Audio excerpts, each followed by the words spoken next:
कक्षा 7 के प्यारे विद्यार्थियों नमस्कार। आज हम पाठ के इस पुस्तक के आखिरी प्रश्न उत्तरों पर बात कर रहे हैं। तो इसके अंदर देखिए भाषा की बात या भाषा की पहचान में हम बात कर रहे हैं वर्ण विच्छेद और वर्ण संयोग। वर्ण क्या होते हैं? देखिए भाषा की वह सबसे छोटी इकाई जिसके और खंड नहीं किए जा सकते हैं उसे वर्ण कहते हैं। वर्ण विच्छेद क्या होता है? जब शब्द के वर्णों को अलग अलग करके लिखा जाता है उसे वर्ण विच्छेद कहा जाता है। आज देखिए यहाँ कुछ शब्दों के वर्ण विच्छेद दिए गए हैं। उदाहरण के लिए जैसे उद्यान, उ प्लस दे प्लस ये प्लस आ प्लस न प्लस ए, उद्यान। राजा, रे प्लस आ प्लस जे प्लस आ, राजा। त्रिकोण, त प्लस र प्लस ई प्लस क प्लस ओ प्लस न प्लस ए, त्रिकोण। तो इस तरह से इन शब्दों के अंदर जो स्वर होते हैं उनको मिला करके और जब हम इनको अलग अलग करते हैं स्वर और व्यंजनों को, तो ये कहलाता है वर्ण विच्छेद। इसके साथ ही देखिए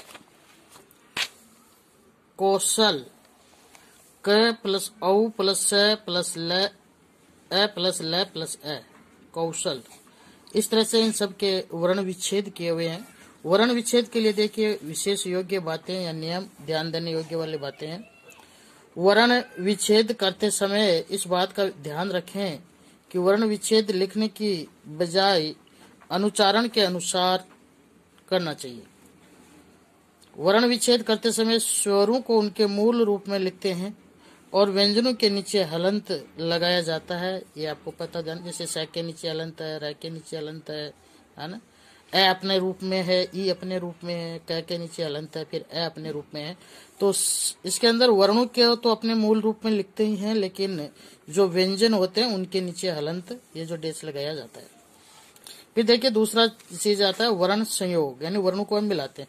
वर्णों के परस्पर मेल को वर्ण संयोग कहते हैं।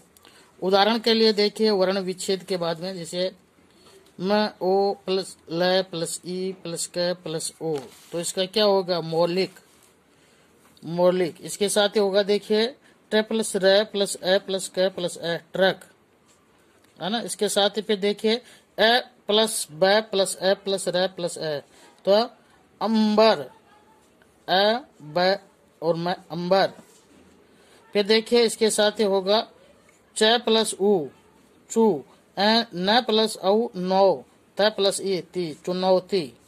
इसी तरह से देखिए यह है वी प्लस ए यानी वे प्लस ज आ, विज्ञा प्लस न प्लस ई, नी, क प्लस क, वैज्ञानिक। इसी तरह से यह है हिंसा, हिंसा। तो इस तरह से ये हुआ वर्ण विच्छेद। इसके साथ ये देखिए है वी प्लस ई प्लस च प्लस आ प्लस र प्लस विचार। इसी तरह से ये हुआ आभूषण, आभूषण, आभूषण। इसी तरह से ये हुआ कृपालु, कृपालु। इसी तरह से ये हुआ भोर, भोर। देखिए वर्ण संयोग में किन बातों का विशेष ध्यान रखा जाता है और उनकी क्या विशेषताएं होती है, उनके आधार पर हम किस तरह से इनको कर सकते हैं उसका देखिए। व्यंजनों का उच्चारण करते समय स्वरों की सहायता ली जाती है। यदि किसी व्यंजन के स्वर, किसी व्यंजन में स्वर नहीं मिला होता है तो उसे नीचे हलंत लगाकर लिखा जाता है। ये ध्यान रखना जिस तरह से हलंत। जब खड़ी पाई वाले व्यंजनों का मेल अपने से आगे वाले व्यंजन के साथ होता है तो इसकी पाई हटा दी जाती है ना। जिस तरह से जैसे अस्त, इसमें से स की जो ये पाई थी हट गई, स की जो खड़ी पाई थी साथ में से हट गए। क तथा फ वर्णों को संयुक्त करने पर इनकी घुंडी हटा दी जाती है। जो आगे का हिस्सा है वो हटा दिया जाता है, इसमें से जो आगे वाला मोड़ है। जिस तरह से देखिए शक्ल, है ना, मुफ्त। इसी तरह से देखिए जब र से पूर्व कोई स्वर रहित व्यंजन होता है, आधा व्यंजन होता है, तो र उसकी पाई के नीचे चला जाता है। जिस तरह से देखिए नम्र, न आधा है ना। फिर मैं जो ये होगा न, फिर मैं, फिर र, फिर ए, तो मैं हलंत होने के कारण र किसे आ गया? मैं के साथ जुड़ गया। स के साथ र का संयोग होने पर श्रय इस तरह से बनता है। ये विशेष ध्यान देने वाली बात है इसकी। स प्लस र प्लस ए, है ना, प्लस मु प्लस ई प्लस क प्लस ए, श्रमिक। जब स्वर रहित र किसी व्यंजन से पूर्व आता है तो वह उसके ऊपर, यानी इस तरह से ऊपर चला जाता है, जिसको रेफ कहा जाता है। जिस तरह से यहाँ पर है पर्वत, ये ऊपर चला गया। दो विभिन्न व्यंजनों को संयुक्त करने पर उनका रूप बदल जाता है। जिस तरह से ये देखिए रक्षक, क्षय, स के अंदर दो विभिन्न स्वर है, उनको बदलने पर उनका रूप बदल गया था।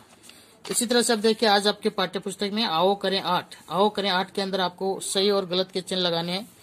इसमें जो बताए अनुसार है उसी अनुसार आपको इनके लगाने हैं। तो देखिए पहला है भाषा की वह सबसे छोटी इकाई जिसके और खंड नहीं किए जा सकते, तो इसके अंदर आप लगाओगे सही का चिन्ह। दूसरा वर्ण विच्छेद उच्चारण के बजाय लेखन के अनुसार ही होना चाहिए, ये गलत। वर्ण विच्छेद हमेशा उच्चारण के बजाय लेखन के अनुसार नहीं होना चाहिए, तो इसको आपको लगाना है गलत, यह गलत। फिर इसके साथ देखिए वर्णों के परस्पर मेल को वर्ण विच्छेद कहते हैं, नहीं, ये भी गलत है। मेल को वर्ण विच्छेद नहीं कहते हैं। क तथा फ वर्णों के संयुक्त करने पर उनकी गुंडी हट जाती है, यह सही है। स के साथ रे का शरण होने से त्रय बनता है, यह गलत है। दो विभिन्न व्यंजनों को संयुक्त करने पर उसका रूप बदल जाता है, यह सही है। इसमें सही का चिन्ह लगाना है। व्यंजनों का उच्चारण स्वतंत्र रूप से होता है, नहीं, स्वरों की सहायता लेनी पड़ती है। जब र से पूर्व कोई स्वर रहित व्यंजन होता है तो वह र को पाई के नीचे चला जाता है, यह सही है। यदि किसी व्यंजन के स्वर नहीं मिला होता है तो उसके नीचे हलंत लगा कर उसे लिखा जाता है, ये सही है। र के इस रूप को रेफ कहते हैं, ये भी सही है। आओ करें 9, आओ करें 9 के अंदर जो शब्द दिए गए हैं इनका आपको क्या करना है, वर्ण विच्छेद करना है। इनको अलग अलग लिखना है। मैं प्लस ए प्लस है प्लस ए प्लस मैं प्लस आ प्लस न प्लस ए, इस तरह से आपको इनको हलंत करके सबको लिखना है। तो आज इस आओ करें 9 के साथ ही आपकी ये पाठ्य पुस्तक पूरी हुई। अगले वीडियो में हम अगली पाठ्य पुस्तक के बारे में बात करेंगे, जिसका भाग 2, जो आपकी पाठ्य पुस्तक भाग 2 होगी उसके ऊपर हम बात करेंगे। आज के लिए इतना ही, नमस्कार।